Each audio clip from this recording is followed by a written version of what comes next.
Brendon Mills, CEO of RipCode. Welcome to another RipCode blog brought to you and transcoded via RipCode's V4 video transcoding appliance. Today I want to discuss how the growth in internet video is and will continue to be limited by an operator's ability to transcode the massive amounts of video being stored on the internet. In a nutshell, internet video growth has caused an explosion of what we call video transcodes. For those of you that don't know what video transcoding is, it is the physical conversion of video to another codec, resolution, or frame rate. For example, if an operator like CNN wants to take their broadcast video from their network and share it on the CNN.com website, they need to transcode the video from the broadcast format into one that works well with internet video. As you can see in this slide, the video is first decoded from its original format into a RAW format, and then re-encoded into its target format resolution, frame rate, etc. Interestingly, the encode process is the more processor-intensive effort and takes up about 80% of the actual transcode time and work.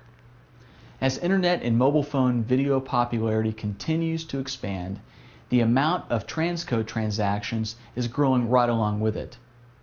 As a matter of fact, the growth of transcode transactions is now growing faster than the video uploads themselves. Last year, YouTube reached a zenith of popularity when it was purchased by Google. The pre-acquisition YouTube represented the first generation of internet growth. YouTube was transcoding at the time of their acquisition over 65,000 videos per day into a single format and bitrate for mass internet viewing. The second act of this business model is just starting to appear. When the Apple iPhone was recently introduced, YouTube announced that they would offer all their existing videos in a secondary H.264 format for the iPhone and Apple TV. This essentially doubled YouTube's transcode transaction requirements in a single day. As time progresses, internet and mobile video operators need to offer their content libraries not just in two formats, but in dozens of formats to reach true video viewing ubiquity, meaning operators make video available from any format to any screen.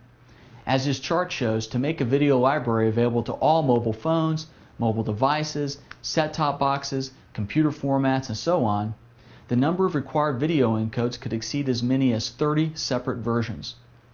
Now, if you examine the impact of these 30 or more encodes, you will notice an interesting phenomenon in regards to small resolution or small format videos. There is an exponentially large delta in the number of transcode transactions between low-resolution video content and high-value industry film transcodes. Let's first look at the number of movies produced annually worldwide, including Hollywood films, Bollywood, and everything in between. These films are produced in high resolution and have intrinsically high value due to their capital required for production. In a typical year, there are approximately 1,300 studio films produced worldwide. By our measure, to reach every viewing screen, each film would need to be transcoded into 30 different delivery formats. For example, one transcode would be printed to DVD, another to Blu-ray. You get the point. This means we're looking at a total of about 39,000 transcode transactions in a given year to deliver all the studio content across those 30 screens. This may seem like a large number, but it's actually quite manageable, and because studios know that these videos are likely to be viewed on a wide scale, it's worth the time and resources to transcode them into multiple formats. It's a completely different story, however, in the case of user-generated video. These are typically low-resolution, low-value videos.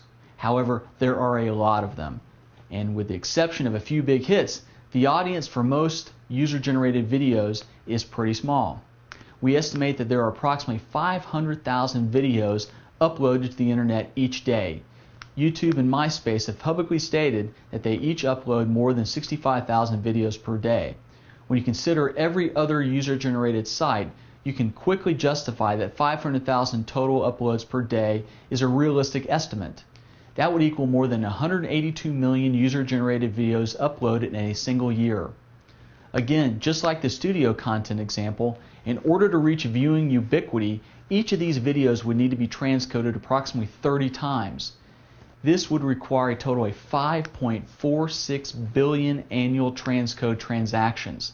Couple this with the fact that those 500,000 user-generated videos are growing at a compound annual growth rate exceeding 200%. The scale of the problem is just starting to hit the radar screens of video operators. Now let's look at what this explosion of transcodes means for a company's server needs, energy costs, and capital expenditures. Let's say a user-generated video site requires 65,000 uploads each day, which we know to be a very close estimate for a top 5 premier UGC video operator. If they transcode each video received into one format, PC only for example, that's about 23 million annual transcode transactions. This would require about 300 or more general purpose servers. Okay, let's assume the site signs a deal with a device manufacturer to make their video available on the latest mobile phone as well. Now they have to transcode each video file twice.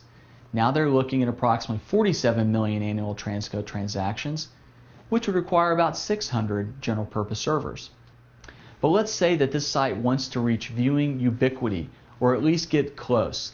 They want to allow consumers to view their videos on any device. Well, you can do the math. 65,000 videos per day multiplied by 30 transcodes each equals more than 711 million annual transcode transactions, and would require over 9,000 servers. One glance at the charts shows how energy costs and capital expenditures skyrocket in this scenario.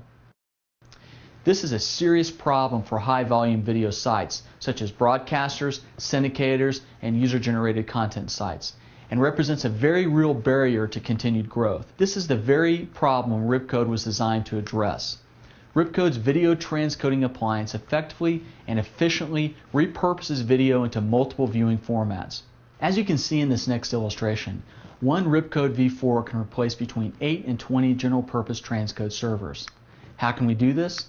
Utilizing DSP technology, the RipCode v4 was designed to manage high concurrency transcodes, processing multiple video files simultaneously in a single rack unit appliance. This is in contrast to today's servers, which are expensive, slow, and utilize a disproportionate amount of power and hosting center footprint to keep up with the overwhelming volume of video. So you can see where RipCode's innovative transcoding solution can have an immediate and profound impact on increasing an operator's bottom line revenue, reducing overall hardware, storage, and energy use. I'll share a more detailed analysis of how this translates to cost and energy savings in an upcoming post.